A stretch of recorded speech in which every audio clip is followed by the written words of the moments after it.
Venga, Miguel, para corte de caja, historia política. La independencia nacional es evidentemente el nacimiento de cualquier país.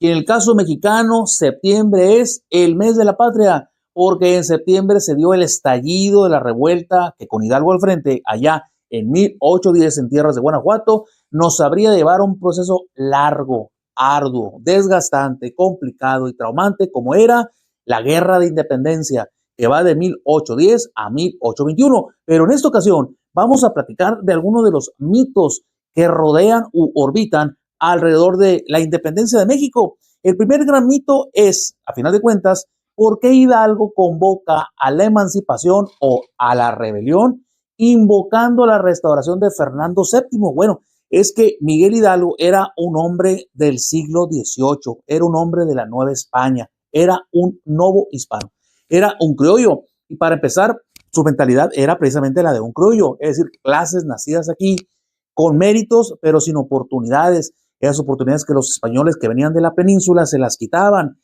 El agravio es, a final de cuentas, la madre o el parto que va a generar a todos los hidalgos de la Nueva España en esos años. La guerra de independencia es otro de los mitos. ¿Es una guerra de emancipación o es una revuelta, una rebelión, una explosión social de ira, de desprecio, de despecho, de agravio, de inconformidad?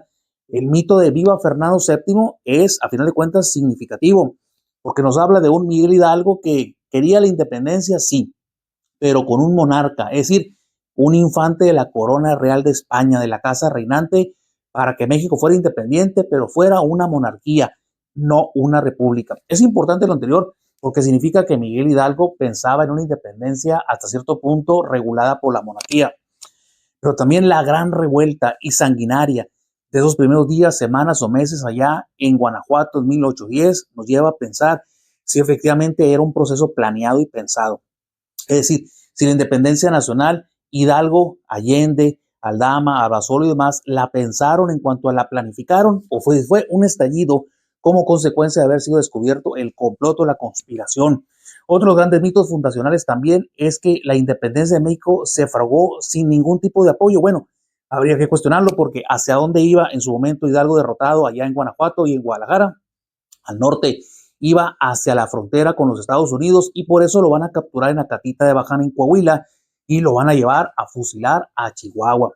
Importante lo anterior, porque en esos mitos fundacionales habremos de recuperar el más importante de todos. Si la conquista de México le hicieron los indígenas, bueno, en 1821 la independencia de México le hicieron los criollos. Y es que el regreso de Fernando VII precisamente a la corona española en Madrid después de la invasión napoleónica hizo que se viniera abajo la Constitución Liberal de Cádiz, que le había otorgado reconocimientos, prebendas y beneficios a los criollos en las colonias de España, en las Américas y Asia. Y es que la llegada de Fernando VII es la restauración de la autoridad del despotismo de la monarquía. Importante, porque la independencia se dio vía el pacto, la negociación. Ya no convenía, por lo tanto, seguir perteneciendo a España con el regreso de Fernando VII y por eso le van a dar las élites criollas de la Nueva España, comerciantes y el consulado de Veracruz y México, que eran las casas comerciantes de importación y exportación, le van a dar la instrucción a Iturbide: pacta con Vicente Guerrero, pacta fundamentalmente también con Guadalupe Victoria y entren a la Ciudad de México para que se pacte la independencia.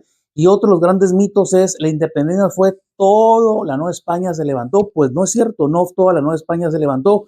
Hubo grandes regiones de España donde el proceso de independencia fue hasta cierto punto relativo, como es el norte. De ahí que para el caso mexicano y el caso sonorense, la independencia sea a cierto punto una época o un capítulo todavía por estudiar. Tenemos que saber quiénes se levantaron y por qué. Si fue una explosión sistematizada, si los caudillos obedecían a cacicazgos, a la defensa de sus feudos, o si era todo un plan o una explosión, si en verdad había esos agravios, si en verdad la construcción de Hidalgo, el padre de la patria en el siglo XIX, fue eso, una construcción a posteriori, o si siempre Hidalgo fue el hombre que nos incendió en la brea de la libertad y la independencia y la emancipación. A final de cuentas, todos los países descansan en mitos. Un mito es una apreciación exagerada o infundada, pero lo que es cierto es que la independencia de México se da en una ola a principios del XIX en las Américas que viene a conformarse una lectura final. Si no es Hidalgo, quizás cualquiera en esos años hubiera despertado la tea de la independencia.